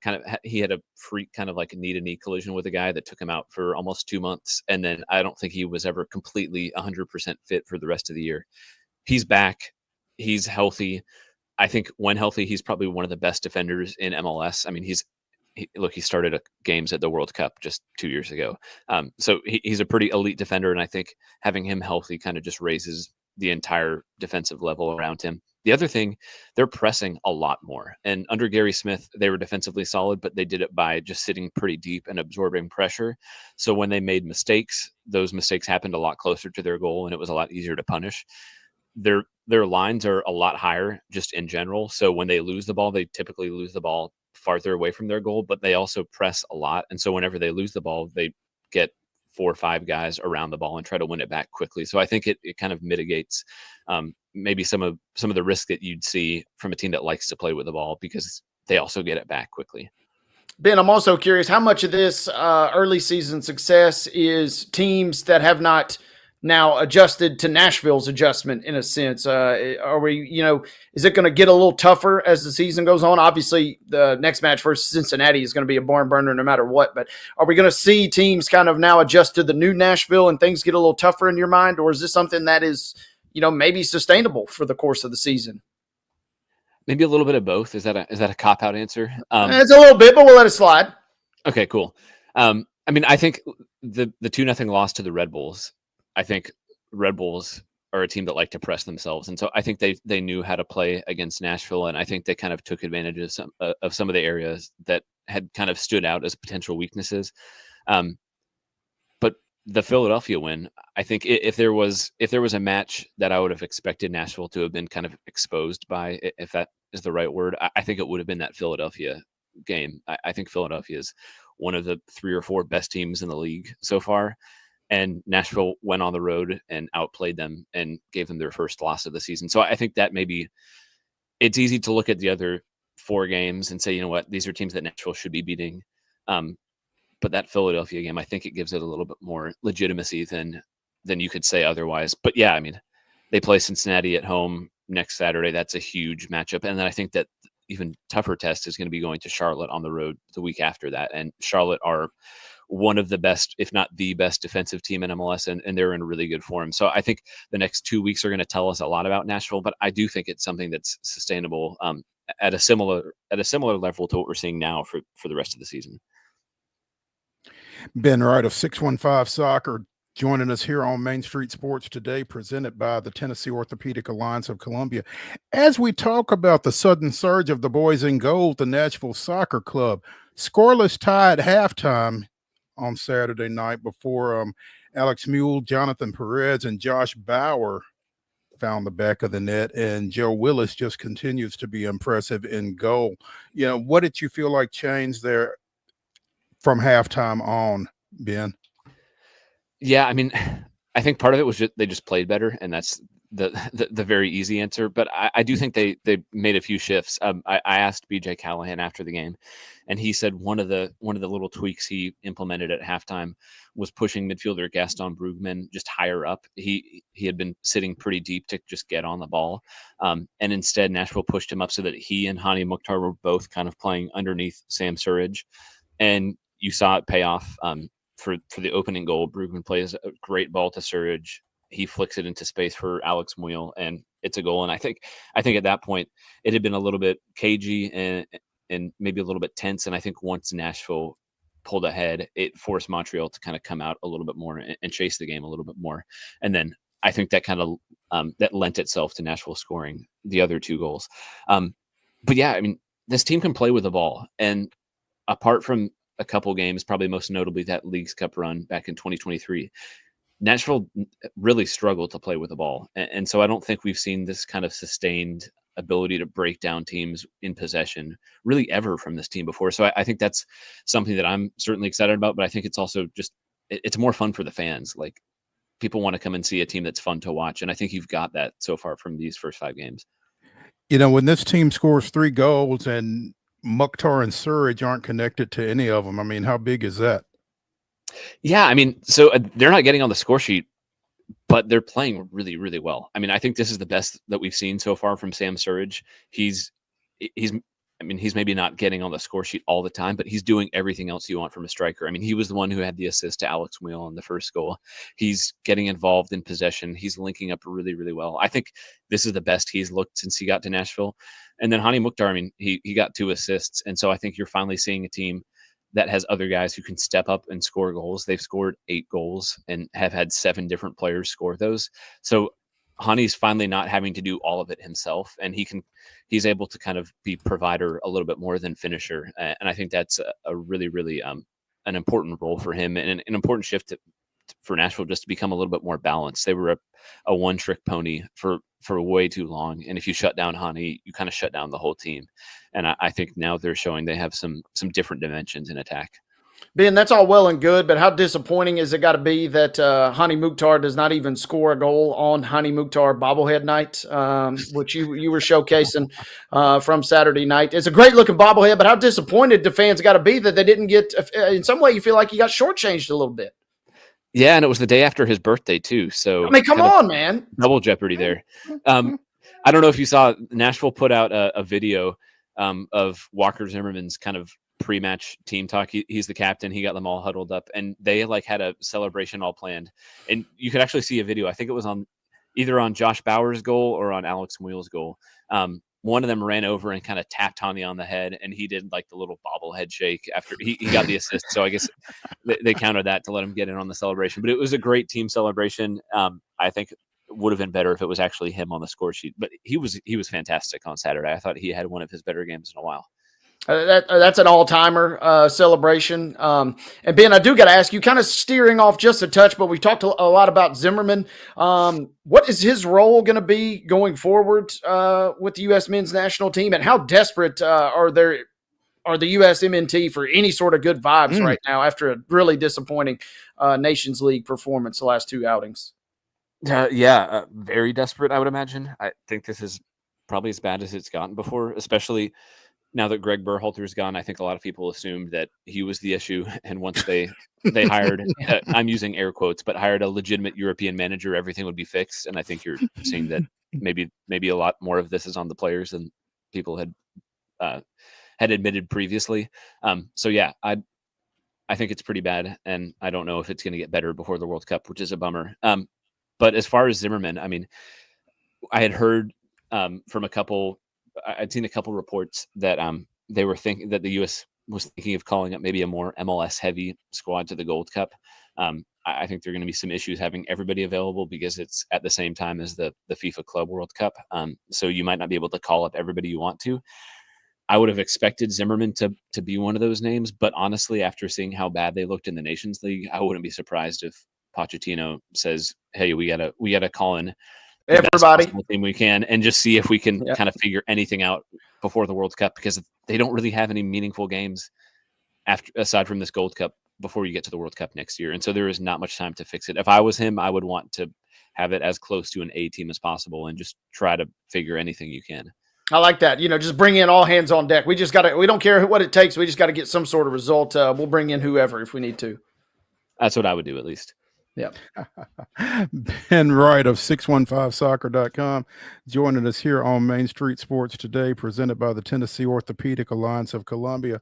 The Nashville Soccer Club suddenly off to a 3-1-1 start, having won their last 3. They return to Geodis Saturday at 7:30, taking on Cincinnati. And it seems like that is always a pivotal contest. 6 games into the season. Is that still the case, Ben? I think so. I think probably for Nashville fans especially, there was a little bit of a rivalry there that went back to the USL, the first season back in 2018. I think they played each other 3 times in the regular season. All 3 were draws, and then Cincinnati beat Nashville in penalty kicks in the playoffs.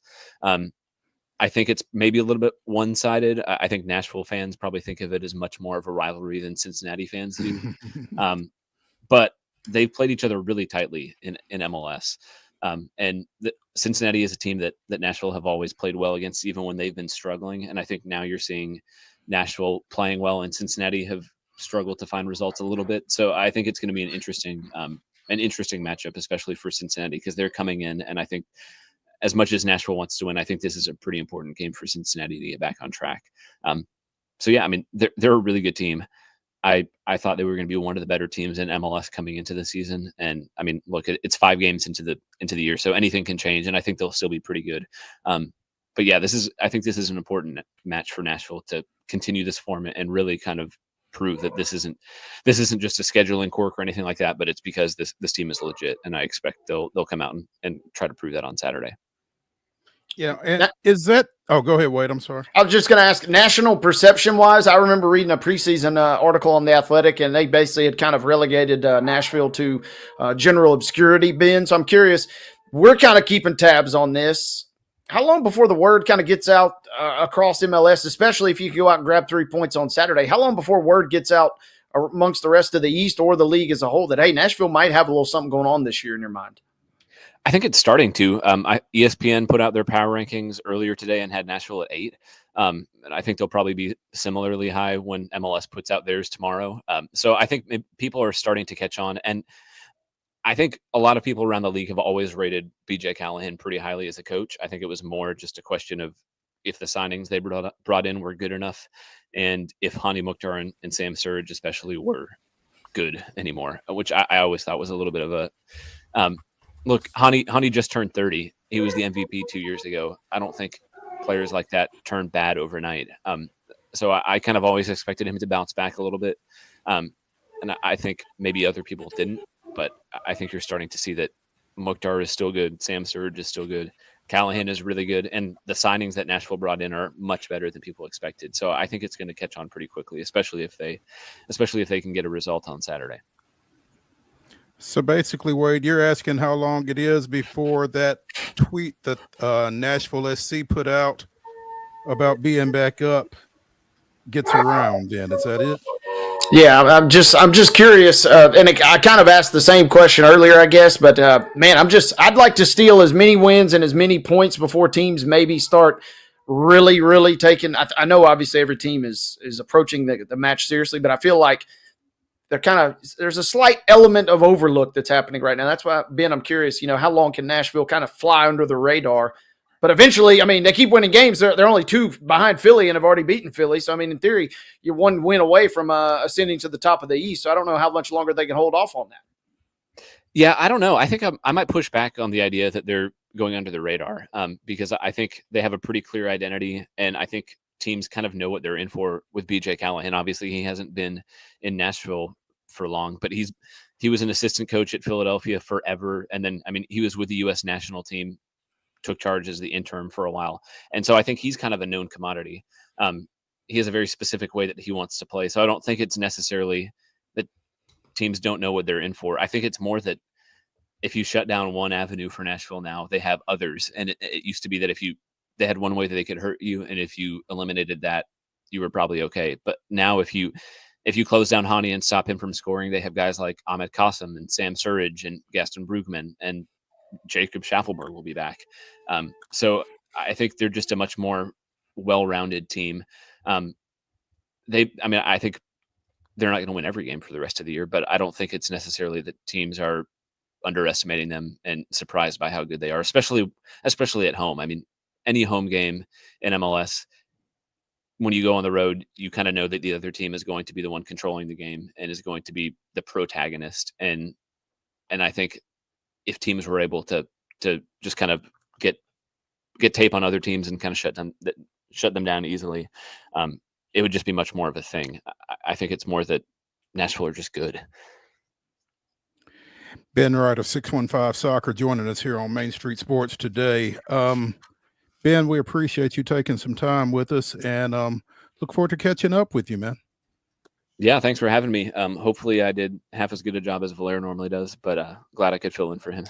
Oh, no, that's no problem, man. We appreciate you coming on short notice. Valair was scheduled to join us and had some other obligations, but that stuff happens in this business. And again, we appreciate you pinch hitting and look forward to getting back with you again. Happy to do it, guys. Thanks for having me on. Thank you, Ben. Hey, Let's take a break here on Main Street Sports Today, presented by the Tennessee Orthopedic Alliance of Columbia. When we come back for the final segment of the Monday Mirror, we'll talk a little baseball. Stick around.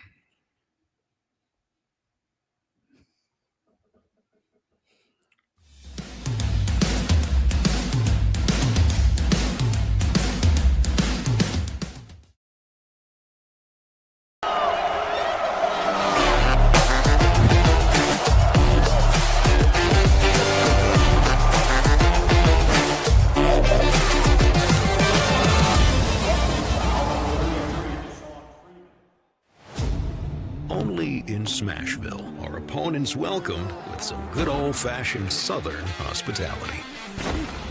We'll give you a hand, cheer you on. Hey, we'll even leave a light on.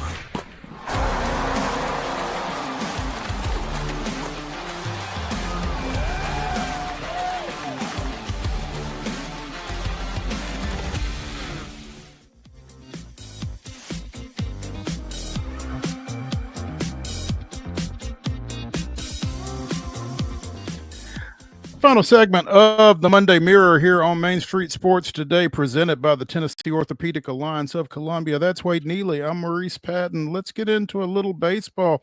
This time next week, Wade, we will be talking Major League Baseball games that really matter and not just in Tokyo. So looking forward to the regular season getting started later this week. And particularly keeping an eye on the Dodgers, but for a different reason than would have been anticipated, I guess.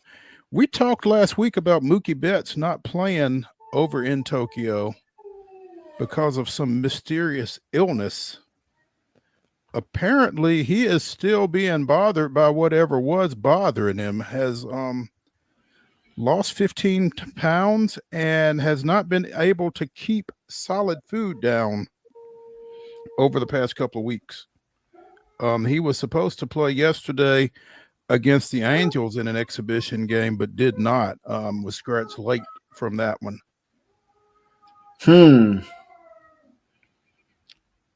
I feel great. My body feels great. I've been able to work out. I've been able to do pretty much everything but eat, which is strange.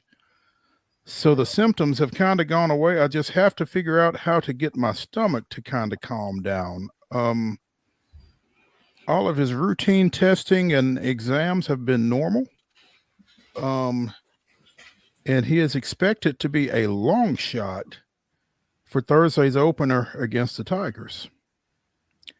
It's just hard to fathom not eating and going to play a game. So it looks like I'm just going to be light for a little bit. Maybe I'll play uphill a little bit for the beginning of the season. I just want to play. I'm tired of sitting, tired of throwing up, tired of doing all this. I just really want to play. So, you hate that, but the good thing is that everything looks normal other than not being able to keep food down.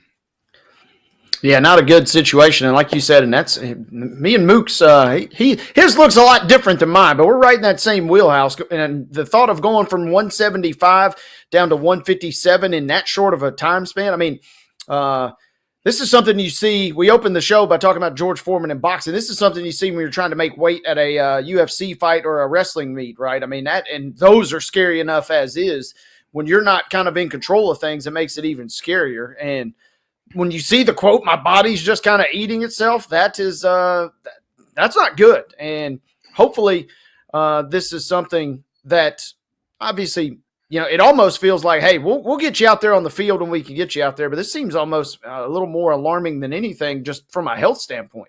Yeah. And you hope that A, it's nothing serious, and B, that they get it figured out what exactly it is, and get it addressed with all due haste, because you don't want this going on with anybody, period. That said, one of the stars of the game, and here locally, one of our own, you you don't want to see anything happen to this guy. So let's No, get hey, and this- I've lost some pounds. You give me a run at Prince's Hot Chicken one night, I might come out a little lighter the next couple of days. But the fact that this is sustained, and the fact that Mookie's dealing with top flight medical and dietitians Sure. around the clock, and it's still being an issue, that's a little scary. Yeah, it's a little alarming. It gets your attention, to say the least. The Atlanta Braves got some folks' attention yesterday. Finally throwing in the towel on Ian Anderson, trading him to the Angels for left-handed reliever Jose Suarez. Obviously, Anderson was huge in the Braves' run to the World Series championship back in 2021, made 4 postseason appearances, 5 no-hit innings in Game 3 of that World Series against the Astros. Sorry, Wade. But has had Tommy John surgery early in 2023 and hadn't pitched in the majors since then. Walked 18 and 17 innings this spring while battling for, well, we thought he was battling for a spot in the rotation. Apparently he was battling for a spot on the roster. team.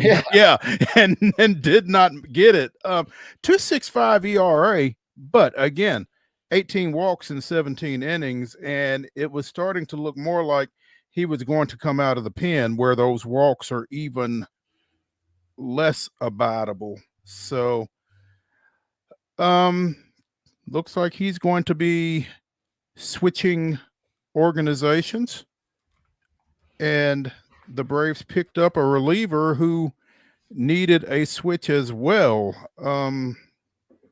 He's had his struggles, had an ERA of 6+, I think, for the Angels last year. So a couple of teams switching arms, hoping that maybe some different voices will help them take a couple of steps forward for their new teams. Couple late moves, don't get too comfy in Atlanta, Ian, it sounded like. So couple late moves right before we get cranked up here as everybody kind of gets ready to reach the starting block. Absolutely. Braves and Cubs play I guess it's an exhibition game. It's not really a spring training game, but the Braves have gone out to Arizona and will play the Cubs. I think first pitch is here. 2-2 in the second inning, it looks like. Oh, no, 4-2 in the third inning. Atlanta is up, apparently. Jackpot. Yeah, that was a 4:05 start. I guess that was 4:05 Eastern time, 3:05 here. But yeah, Schwellenbach has given up 2 earned runs in 2 1/3, but he's also struck out a couple. And again, it is 4-2 Braves, bottom of the third there. So this one won't count, but they will start to count here before the end of the week. Looking forward to that. Some really unfortunate news over the weekend involving former New York Yankees outfielder Brett Gardner. His 14-year-old son Miller died while they were on vacation this weekend. Became ill alongside several other relatives on the trip and passed away at the age of 14. They still don't know what happened, but that's just unsettling, to say the least. I mean, again, 14 years old. It's losing anybody anytime is tough, but a youngster like that, I can't imagine what that family is going through right now. They were on vacation again, so not a whole lot more details than that. And obviously the family has asked for privacy, but tough loss for them. Gardner spent his entire 14-year career with the Yankees. Guess he retired here in the last couple of years. Words feel insignificant and insufficient in trying to describe such an unimaginable loss, the team said. It wasn't just Brett who literally grew up in this organization for more than 17 years. So did his wife, Jessica, and their 2 boys, Hunter and Miller. So, yeah, tough news, tough loss, obviously. college baseball. I remember a couple of weeks ago, Vanderbilt fans were jumping off of buildings over losing these opener down at Auburn in that 3-game series. I think they wound up losing that series, but they bounced back at the Hawk this past weekend and swept national runner-up Texas A&M in 3 games. A&M now winless in 6 SEC games, and maybe Vanderbilt has figured some things out, or maybe, again, as it was in football and as it was in basketball, maybe this is just life in the Southeastern Conference. Could be. I chalk it up to, Auburn looks like, at least through 2 series, they're going to be better, I think, than some folks may have given them credit for. And on the other end of the spectrum, and Chris told us this last week, right? I mean, Texas A&M in absolute free fall. They're below 500 again after getting swept, like you mentioned, and they're still winless in the conference. Obviously, they entered the offseason with some questions at the coaching position, but they had the talent until suddenly they didn't. And losing a key player or 2 to injury, you would think, though, for a team in this league and a team of that national kind of caliber, they would have had some depth built up to maybe kind of get them by, but that does not look the case. The vibes are not good. We're talking about Missouri, Texas A&M, and a shocker, Florida, all sitting there at 0-6 in the bottom of the league at the moment. Meanwhile, Tennessee fans were jumping off buildings after that Thursday loss to Alabama in Tuscaloosa, following that midweek loss to East Tennessee State. Well, Tennessee bounces back to take the series at Alabama. They are now 5-1 in the conference, 22-2 overall. They are one of 4 teams that are 5-1 thus far. Georgia, Arkansas, and Texas with matching records as well. Alabama falls to 4-2. Those were their first 2 losses of the year.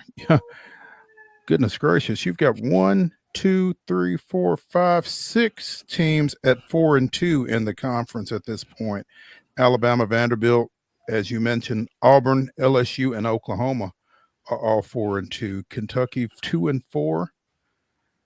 South Carolina and Mississippi State are each 1-6, 1-5, excuse me. And then, as you mentioned, Missouri, Texas A&M, and Florida have yet to win in conference play to this point. But big series wins for both Tennessee and Vanderbilt to continue in the early going in Southeastern Conference play.